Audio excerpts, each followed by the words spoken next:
Hello and welcome to Look Down There, the show where we talk about all the things we don't talk about. I'm your host, Michelle Amore. Today, my guests are a mother-daughter dynamic duo, and they have been in the sex toy industry since 2008 with their store, Pure Pleasure Shop, where it has been their mission to celebrate and promote sexual pleasure and diversity.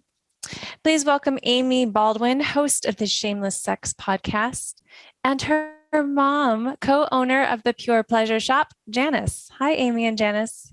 Hello, this is Amy here, and here's the mama. Hi, this is Janis, the mama here. Hello. And we are, just so everyone knows, Pure Pleasure Shop was a brick and mortar, but now we're online. It's purepleasureshop.com. So if you want to support a mother-daughter dildos, that's where you go. Look at that promo. Yeah. That promo right at the top. We're not wasting any time. Yes. Purepleasureshop.com for mother-daughter dildos. You heard it here first, everyone. Well, thank you so much for joining me. You know, when I heard about this from Amy, I thought, well, this is the most perfect Mother's Day episode there ever could be. So tell me, have you always had a very open relationship with each other in regards to sex and all its details? I guess I could start on that one because I was the child. I would say, so my memory, so I grew up in Santa Cruz, California, and so it's a little more progressive than a lot of other places in the world. So I had comprehensive sex education, like don't do this, don't do that, but here's a condom, you know, but no one told me how to have an orgasm or how to masturbate or all those things. And my mom, hello, my mommy Janis over here, she did, let's see, but before I was even close to being sexually active, she gave me the book, Our Bodies Ourselves. And I was like, Mom, what are you doing? You know, I was like 12 and I don't want this because it was embarrassing, but also I was like looking at it every day. And, and then she also took me to see a gynecologist before I was sexually active. She can explain maybe, you know, what her intention was behind that, so that I would be more aware of taking care of my own sexual health. And before I became sexually active, and when I say that, I'm talking about penetration, so like penis in vagina sex. So I probably by the time you did this, Mom, I had already given a blowjob or two. I don't know. But before it was actually, you know, that, I mean, you know, we know that penetrative sex, you know, whether something in an orifice, generally speaking, to a penis and vagina, penis and an ass, is more likely to get STIs, and then penis and vagina will, then we have pregnancy. So, and so before that, she told me that if I wanted to get on birth control, that I could just come to her and it's okay. And that we would go to the doctor and I could get on birth control. So I automatically always knew that it was safe to go to her for sex.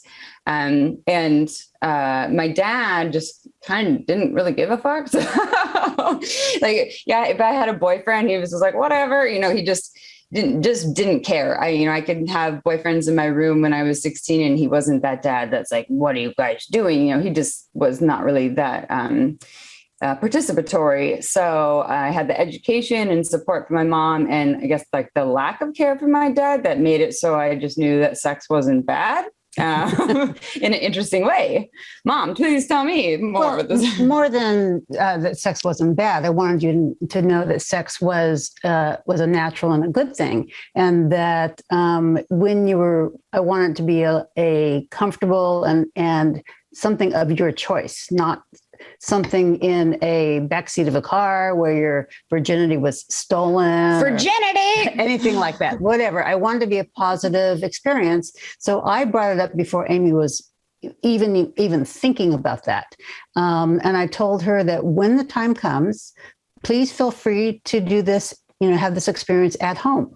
That's totally fine with me. You know, your bedroom, you know, at home. That way you can be in control. You can have a good experience. I wanted to make sure it was a positive experience for her. I grew up in an environment where sex was known that it was happening. My dad had probably the biggest home porn collection of anybody. He was a porn bootlegger, by the way. Yes, we come from a lineage of porn bootleggers. Like he was a TV repairman, but he would sell porn in the black market before it was legal. Look at that. Those were the days. You can't do that now. No, but anyway, so, and even though we didn't talk about sex in my parents' home, I'd go there as an adult. My dad would say, "You want to borrow some videos? What do you like? You like girl on girl? Do you like, BDSM? Do you like what, he would ask me what I would like so I could borrow some videos from him." But this is when you were an adult, not a child or like a teenager, right? It was way later. Right. Okay. But this is before you were born. Yes, okay. And so that sex was natural, permissive, a normal thing. So I wanted to make sure that was communicated to Amy. Wow. That is such a rare story. And I wish I heard more stories like that. I grew up, like my experience was no, that was it. That was my education. But at the same time, it was always like, Michelle, you can come to us for anything. You can talk to us about anything. And I think a lot of parents say that. And Janis, I'm sure you said that, but I think the difference is you meant it. And somehow Amy knew that you meant it. So how did you trust that she meant that, Amy, and you felt comfortable enough to go to her? I think all those little steps of giving me that book, of taking me to a gynecologist, of telling me, that the part about getting on birth control if or when I wanted to, she wasn't making assumptions that I was a straight person, but I had crushes on boys since I was 2. So actually she knew that. I was like, "Mom, I'm 2. Can I have a boyfriend?" She's like, "No." But I remember actually being in like 5th or 6th grade and having I'm doing air quotes, boyfriend, where you like hold hands and talk on the phone a lot. And my parents weren't like, "You can't do that," and like my boyfriend, air quotes again, who we just held hands and talked on the phone a lot, was able to, like he came to, my house once or something like that. And, my parents weren't like, you can't do this till you're 18 or any of that stuff. But from the very beginning, your best friends were boys, and I love those boys. From the very beginning, you would take showers and baths with your young boyfriends. So it was totally permissive for it to be a natural thing to be naked with boys from an early age. So how did the parents of those boys react, or like other parents in your school? Well, so when she's saying I was taking baths with my young boyfriends, they're my friends. We weren't dating then, and we were like 3, Sure.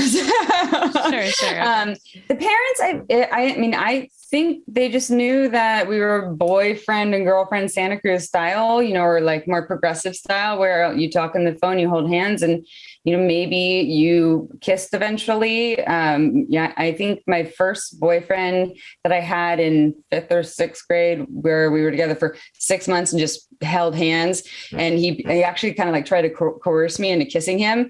And oh my God, this is really messed up. But what I did was, I haven't said this on a podcast before. What I did was I talked to my other friend. I don't say names on shows. So my best friend at the time in 6th grade, and I was like, he's really pressuring me to kiss him. And I'd never kissed a boy before. And I was like, and I don't really want to. So here's what's going to happen. We're going to go to the field in the back of the school, and I'm going to tell him, we'll meet you there. And you're coming with me to my girlfriend. And then his guy friend was there too. And I went there and I gave him a peck on the lips. And I said, and this was the terminology back in the day, I don't know if kids say this anymore, but "You're dumped," meaning here's a kiss and I'm breaking up with you. And now when I look back at it, I'm like, well, that's real fucked up. But his eyes were just like, what the fuck just happened?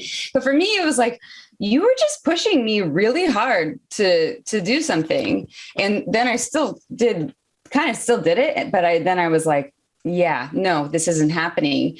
And so, yeah, this is a tangent, as I generally do on podcasts, but I think that's a combination of being taught my power, but also a combination of being women or a girl who also gives in at times, right? Like my power would have been like, "Oh, you're pushing me to kiss you right now." oh, hell no, we are not dating. We're done now. Now, I wouldn't have given him that peck on the lips. He didn't deserve that. He was being really pushy.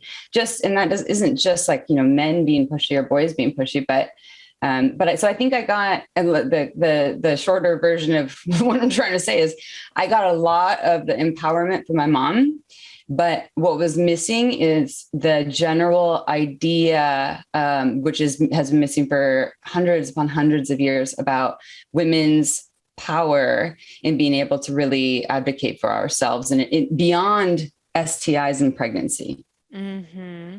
Do you think in that moment that you were there was a part of you that was like, you're pressuring me.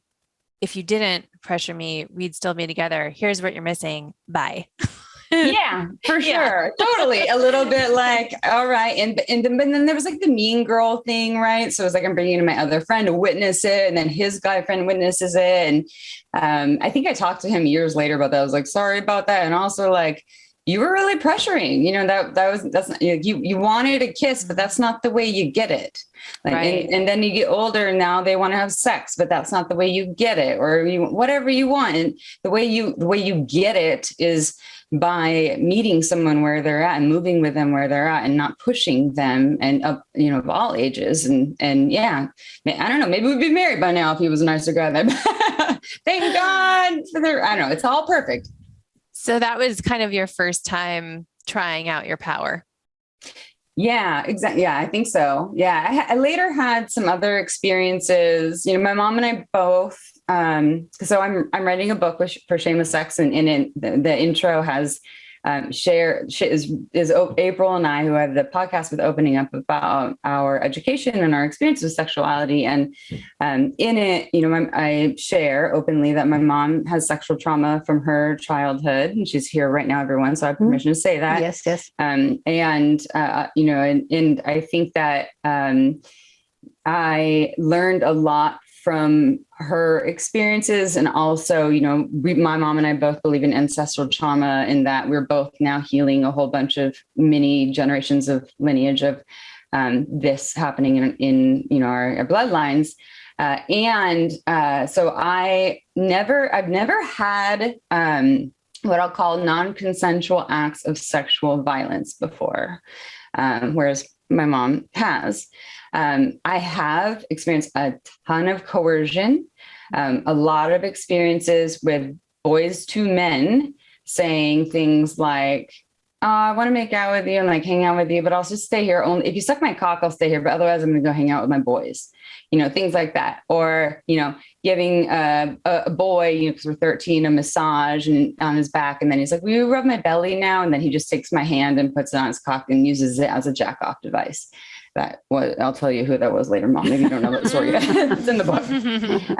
So I had a lot of that. And I think that that's a big missing piece, because I had so much permission to be a free sexual being and to take care of my sexual health, and to know that sex was not bad. And thank fucking God for that. Thank you, Mom. Thank you. Yes. You're welcome.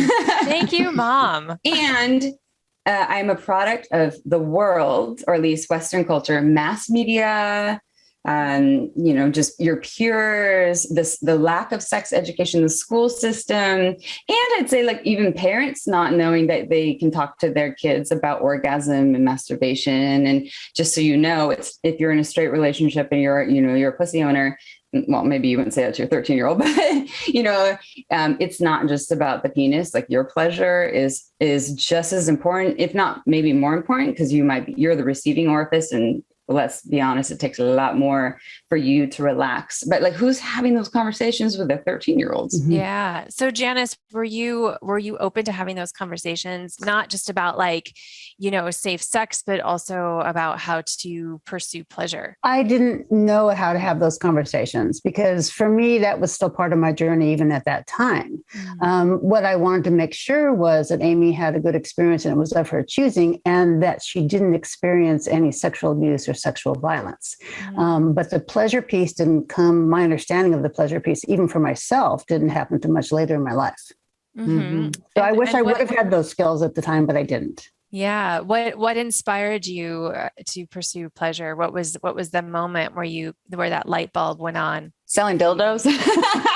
Oh, so it was maybe for okay. selling dildos. I mean, as being a sexual being, in terms of wanting my own pleasure, and you experience. I mean, I knew about some.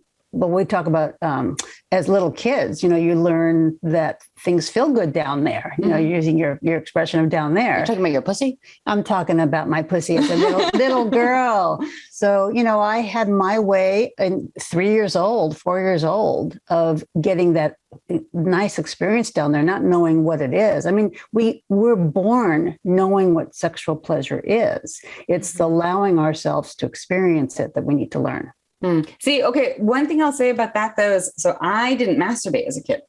And it wasn't because it was bad. No one told me not to do it. I would, touch myself. I was more into like the smell. We just talked about this recently. Once I went to my mom after like touching my vulva as like a 5-year-old, and I was like, "Mom, smell this." And her reaction was like, that's not, yeah, maybe that's," or I forgot what her reaction was. I was like, "Okay, so note to self, don't do that to people." I was more just kind of curious about things, but I wasn't a masturbator, and just, I don't know why. Maybe I just didn't understand it. And then I got a vibrator, and I'd check it out, but just nothing magical happened. And to this day, I still describe myself as more of like a complicated orgasmic human. And so I wasn't the kid rubbing up on the seat or using my hands or having sex with my teddy bear like April from Shameless Sex was doing, or like, rubbing on my friends when I'm 5. I was the kid that was just like, I don't know. I felt desire. I had crushes on endless people, boys, because I'm kind of what I identify as painfully straight, because it'd be real awesome to be bisexual like my mom over here. But so yeah, I agree with you. Like, we're born with endless access to pleasure, but I don't know if we're all born knowing about it. I think we kind of have to discover or be taught about it. Yeah. Yeah. I didn't masturbate either. Like, not a lot. I used the faucet in the bathtub. That's a common one. That was like, I don't know. I probably started doing that when I was 7 or 8, and I had no clue what was happening. And then I would like look at myself, and I'm like, it's like pulsing, and I'm like, what's going on? And I even brought my sister in, and I was like, look at this, you should try it, but it wasn't until later, as you said, like, you live in this world, you live in this Western society. It wasn't until later when I started to feel the shame and the guilt for doing it. And then I would like make all these deals with myself, like, okay, well, I'll do it this time, but then I'm not going to do it for a few weeks, and I'm going to stay away. And I would like make these bargains, and then I would eventually cave because I couldn't handle it. Or yeah, I mean, come on, it's pleasure. Yeah. So yeah, I eventually got over that, but it's a lot of work. I would say for myself, I didn't really, I entered the journey in my later teens of starting to self-pleasure. We describe something in our genetics on your side, Mom, where we're ejaculators. My first orgasm with the vibrator, I experienced female ejaculation. My mom later told me that was something that was easy for her body to do, and her own mom, apparently. Well, I was with my mom one day. I picked her. My mom didn't drive, so I took her around a lot. So we're going shopping or whatever we're doing. She says, "Oh, I'm so tired. Your dad wanted sex last night, and I was so tired." And she said, "But this was the submissive woman." And she said, "But it bothers me every time it happens. I feel like I have to pee. I'm always so worried I'm going to pee." So she was an ejaculator, yeah. But she assumed that it was a bad thing, and it's like, oh my goodness, this is so strange for me for this to feel. I don't know why she's telling me this as an adult, or anyway. But this is my mom telling me that she always felt like she was going to pee.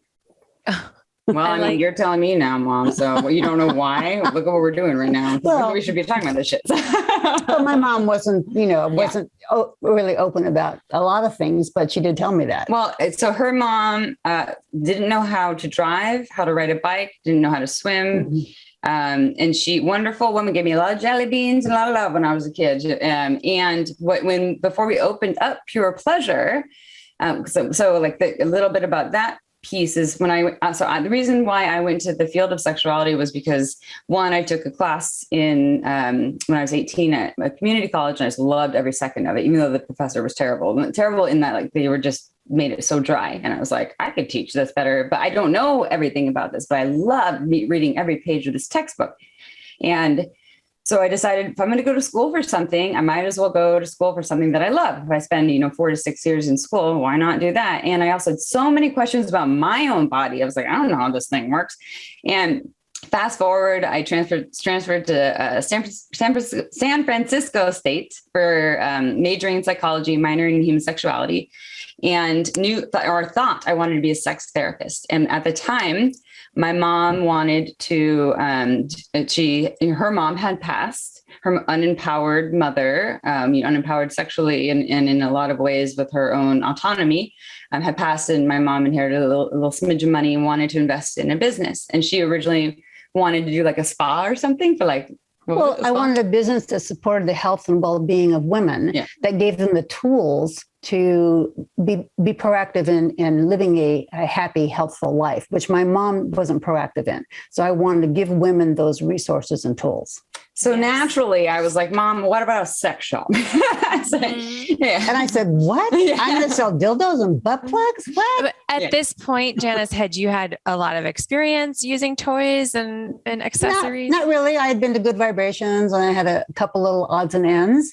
But no, that all came with because you had to research the products. We had to research all the products. Yes, every time there was delivery, we got all these testers and samples, and it's like, what's in the box? What's in the box? Who wants to try it first? The trying many products happened after you opened the sex shop. Well, and so originally her thought was like, me, sex shop, okay. And then she kind of sat with it for a little bit, but I was like, if you want to do women's empowerment stuff, we should open up something like Good Vibrations in Santa Cruz, because we didn't have anything like that. It has classes, like weekly sex ed classes. It's only high quality, non-toxic toys, because there's still toxic sex toys on the market. You can touch most of the toys and feel the vibrations or materials. And then we kind of like play with the idea and worked on it for about 2 years before we opened our doors. And originally the idea was that I would work with the customers and she would just be behind the scenes. Guess what happened? She's really good at working with customers, and it actually switched. She actually worked with people more than I did. And she was phenomenal with working with people, talking about anal sex and strap-on sex and sexual issues and problems and finding the right vibrator and all the pieces. So was there ever a moment where you were like, oh, this is weird, we've never talked about this before, or like any kind of moment where you were like, this is uncomfortable to talk about, or are you just always game? You mean with each other? Yeah. I don't think so. I think it's always been pretty natural. I mean, I have one moment. Oh, she has a moment. Okay. I don't, I'll hear it for the first time. Okay. Well, you probably heard it once. No, selling sex toys next to my mom was never a problem. Talking about this. So should we get this dildo in our store? It's like, 5 inches and it like fits in a harness, and like, it's great for anal sex. And like, what about this lube? I heard it's also really great for, vaginal pH. And like, Mom, I tried this sex toy. I love it. This is a great vibrator. We should sell this. Once though, Mom was dating someone who, in the beginning days of Pure, when we owned the store. So naturally, when you own a sex shop with your mom, and you start talking about sex toys all the time, you would think that all things are available on the table, and most of them are. Like, very, very rarely. This is the only example I could ever think of where I was like, too far, Mom, too far, because you're my mom. But Mom was talking about some sex that she had with her fiance at the time. They did not get married, where it was. I'm outing you, Mom. Okay. It was so intense that she feels raw now. And I was like, raw, too far, too much, Mom. I'm your daughter. Okay. You can talk about sex with your partner. Nope, no raw. Cannot hear that. Nope. Now I got. And my Now mom you should have been like, try this lube. Yeah. Well, and like it's funny because she so I say fuck a lot and I cuss a lot. It's just like what I do. And she's a visual person. So when I say fuck and cock, balls, shit, all the things, ass, she sees all those things. And when I say them, I'm just using them as, if you've ever seen oh my God, what's his name? Fuck is as the most profound word. Anyways, there's, because you can use it as an adjective, Yes. use it as a verb, use it as a noun. So I don't see it that way, but the word raw from your mom talking about sex, regardless of who she's having sex with, it's just, I don't know many kids that can handle it, Mom. I'm sorry, Amy. Hopefully you're not wounded. I'm not. It didn't traumatize me. I was just like, too far, Mom. I have to say, just talking to you, I feel I'm like so envious of your openness and how you share in each other's pleasure and pursue your own pleasure and also help others to come to their own pleasure. It's really such a special thing. So what brings you joy and pleasure in continuing to run this shop together online? Let's see. So I wear many hats in the field of sexuality, obviously, right? And we've talked about the podcast. I am a sex and relationship coach, although I'm not working with clients at this time, and teach sex ed classes. I would say, having the shop with my mom now online it's fucking awesome because my mom gets to be a hot 70-year-old who can travel the world and just press buttons and make a living. And we put in a lot of hard work and time where things are really difficult, owning a brick and mortar for 12 years. And she had the idea of transitioning to going online before the pandemic because intuition just came to her at the perfect time. And now my wonderful mother who had to work really hard can relax. And I support her in that and running the web store, but she also supports me by allowing me to pursue all these other things.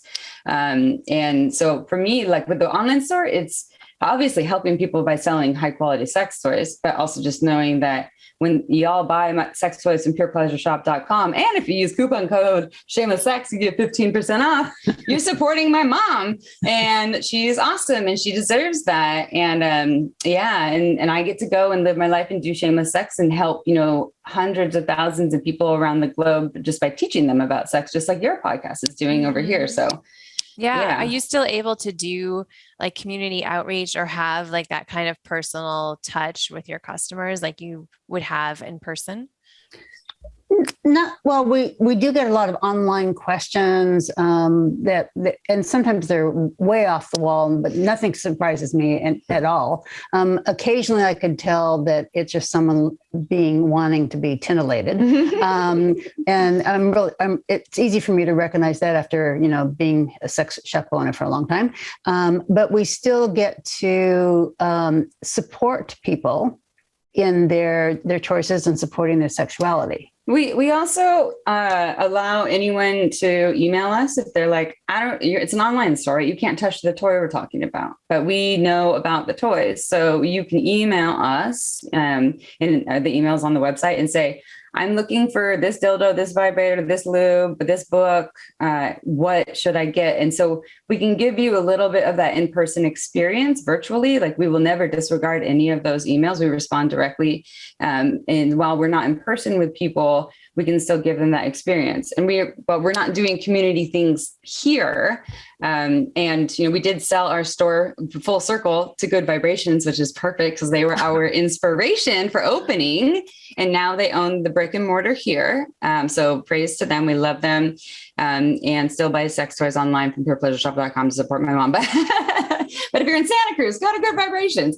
And the hope was when we sold it was that they would still do sex ed classes, but then the pandemic happened. So things changed. Yeah. So Janis, what would you say to people out there who might feel like your mother felt, who felt unempowered, wasn't in their pleasure, who might feel like it's too late for them? Well, first of all, it's never too late. Yeah. But my mom didn't know she was not empowered. That's the thing. She didn't ever have exposure to pleasure. She didn't even know how to look for resources for support. So, but it's never too late. And in the current time that we live, there's so much information everywhere. So it really isn't. I mean, I'm sure a lot of people don't know that they can have pleasure, but there's really no excuse for people not knowing about that. Once at our store, we had a woman that came in. I was there. I don't think you were there when we had the brick and mortar. She was 80 years old. Mm-hmm. She had been married for 60 years. She had never had an orgasm, and her husband died, and she was coming to buy her first vibrator from us. And I was like, holy fuck, this is the coolest thing ever. It was like the biggest blessing, this 80-year-old woman who was like, I'm going to go and get an orgasm. And I don't know how she learned that she could go to the sex shop to do the thing, but she did it. And I never got a report about how her orgasms were, but I'm sure they were great. Oh yeah, absolutely. Well, it made because we were mother and daughter owned, and we had both generations. There's me as some of the customers would come in and that were older, and they'd actually look for me because they wanted to talk to someone who theoretically would understand their situation, or they'd be less embarrassed to talk to someone closer to their age.